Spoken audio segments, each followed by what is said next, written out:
Long ago, there was a good and mighty king who ruled a great land. All the citizens of the land hoped one day they could meet the king to receive his blessing and favor.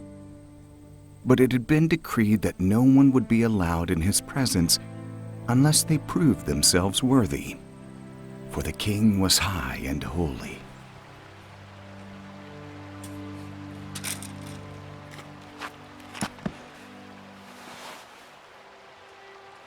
To be invited to meet the king required that each man had to pass a test.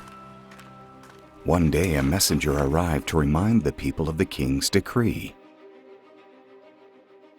To prove yourself worthy, you must shoot an arrow across the river and strike my target perfectly in its center.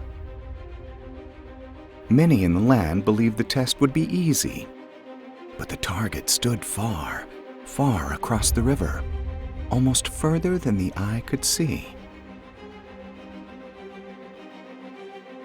The truth is that no man had ever hit the target except for one man, the king's son, the prince, of whom it was once told had struck it perfectly in its center.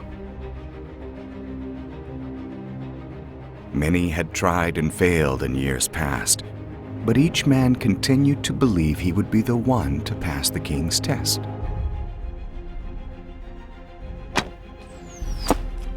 Some men thought it was a joke. Others desperately desired to please the king by working hard to hit the target.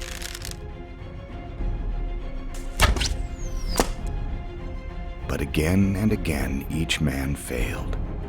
Every arrow missed, and none even came close. Then a humble man took up his bow. Like everyone else, he longed to receive the king's blessing. So he raised his bow and drew back his arrow.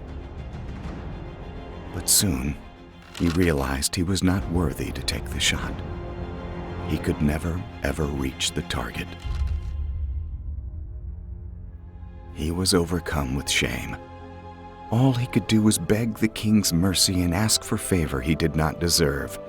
He handed his arrow to the messenger and said, "Only the prince can hit the target. I am not worthy, but he is. Would you ask him to hit it for me?" And then something amazing happened. The messenger revealed that he was himself the prince, and he honored the man for trusting him to pass the test on his behalf. And for his act of humility, he would now receive the king's blessing and favor. What the humble man had realized was what the king wanted every man to know.